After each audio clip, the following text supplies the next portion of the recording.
On a calm evening in 1947, a man walked through the streets of Delhi dressed in his humble loincloth, a symbol of simplicity and resistance.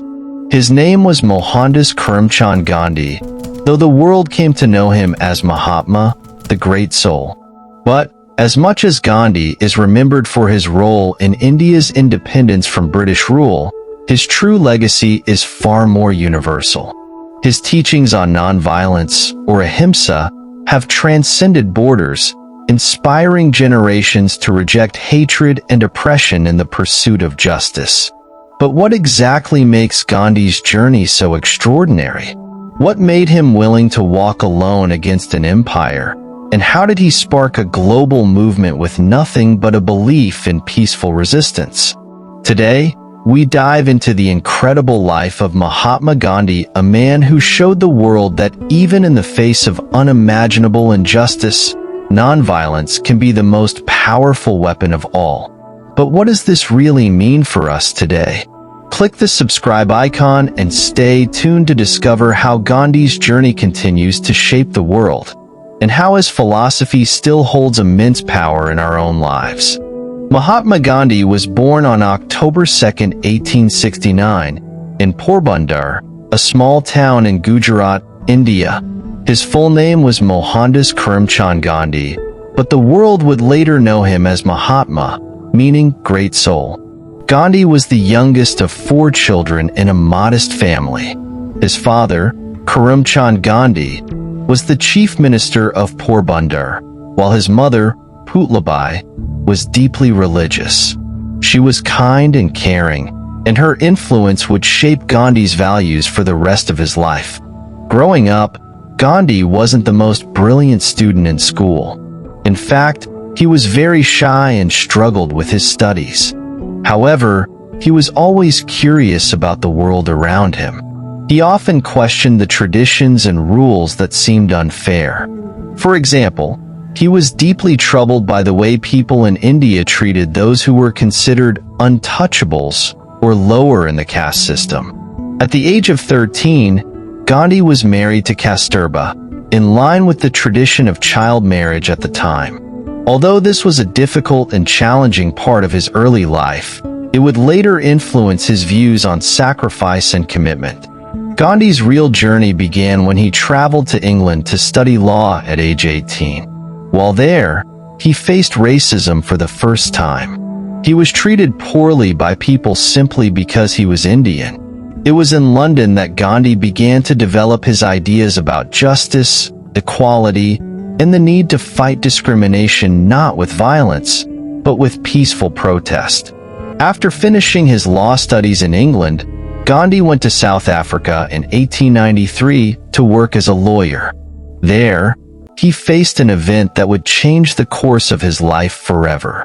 One evening, Gandhi was thrown off a train in Pretoria because he was sitting in a whites-only carriage. This unfair treatment shocked him deeply and made him realize the power of racism and discrimination. He knew he couldn't remain silent in the face of such injustice. Instead of responding with anger, Gandhi decided to fight back using nonviolence. He gathered a group of Indian workers and started a movement against the racist laws in South Africa. He called this movement Satyagraha, which means truth force. Gandhi's idea was simple. By refusing to cooperate with injustice and by peacefully protesting, the oppressors would be forced to listen. His movement was successful in South Africa, and Gandhi became known as a leader who could bring about change through peaceful resistance.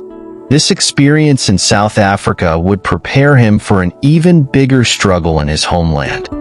On a hot summer day in 1915, Mohandas Karamchand Gandhi stepped off a ship in the port city of Bombay, India. He had spent over 2 decades in South Africa, fighting against racial discrimination. There, he had seen firsthand the terrible effects of injustice and learned how to resist it without violence. His return to India, however, marked the beginning of something much larger.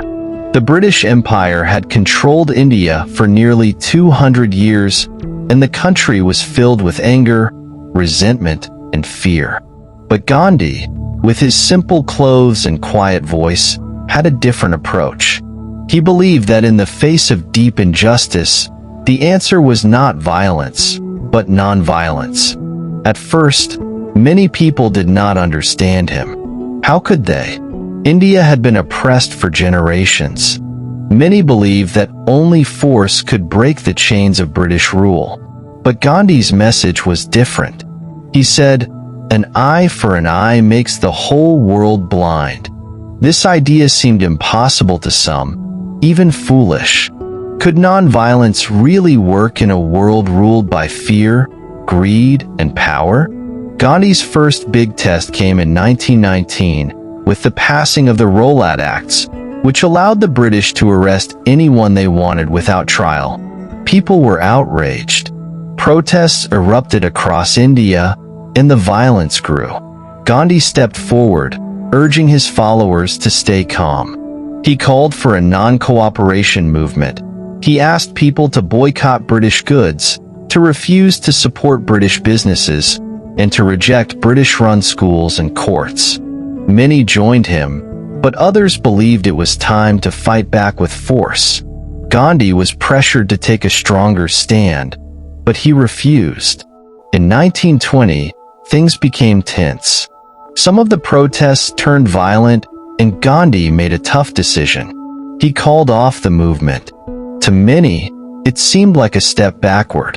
Why stop when things were finally heating up? But Gandhi believed that nonviolence was more than just a tactic, it was a way of life. If the movement led to bloodshed, it would be a failure in his eyes. Gandhi's decision caused anger among his followers, and some turned against him. Yet, he stayed firm, convinced that true change could only come through peaceful means.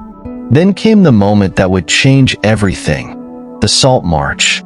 In 1930, the British had imposed a tax on salt, a basic necessity for everyone. Gandhi saw this as yet another way the British were controlling the Indian people. So, he did something simple, yet revolutionary. He decided to march to the sea and make salt from the seawater. It was illegal, and it was exactly what the British did not want. Gandhi, along with thousands of supporters, walked 240 miles to the coast of Gujarat. As they reached the shore and began making salt, they were met with police officers and soldiers. The British tried to stop them, but they didn't fight back. The scene was powerful. Hundreds of peaceful people standing against an empire, with nothing but their courage and their beliefs. Gandhi's Salt March captured the attention of the world. It became a symbol of peaceful resistance and unity. But the British didn't back down. They arrested Gandhi, and thousands of others followed. Despite the hardships, the movement gained momentum. More and more people were inspired by his example, realizing that they could stand up for their rights without hurting anyone. The British were now facing a force they didn't know how to deal with. People who were willing to suffer, to be jailed, beaten, and even killed, but would never raise a hand in anger. In 1942, during World War II, Gandhi launched the Quit India movement, demanding that the British leave India immediately. This time, the movement spread like wildfire. Despite being imprisoned, Gandhi's message reached millions. It was clear now, nonviolence had become the foundation of India's independence movement, but Gandhi's path was not without personal struggles. As the fight for independence grew, the country was torn apart by violence between Hindus and Muslims. Gandhi was devastated. His dream was a free India, but one where all people, no matter their religion, could live in peace. He fasted several times, hoping to stop the bloodshed. Yet, the violence only grew. Gandhi, weakened by years of fasting and stress, watched as his beloved country fractured. He felt the weight of it all. His mission was far from over. Then, on January 30, 1948, Just months after India gained independence, Gandhi was assassinated. He was walking to his evening prayer meeting when a man named Nathram Godse, a Hindu nationalist who disagreed with Gandhi's views on religious tolerance, stepped forward and shot him. The world was stunned. India, a nation that had fought for its freedom through Gandhi's teachings of nonviolence, mourned the loss of its leader. But even in his death, Gandhi's ideas lived on. His approach to resistance had proven that true strength does not lie in power or violence, but in the willingness to stand firm for what is right, even when the world around you is in chaos. Gandhi had shown the world that there was another way, an alternative to war, to hatred, and to oppression. The idea of Ahimsa, or nonviolence, didn't just help India gain its freedom.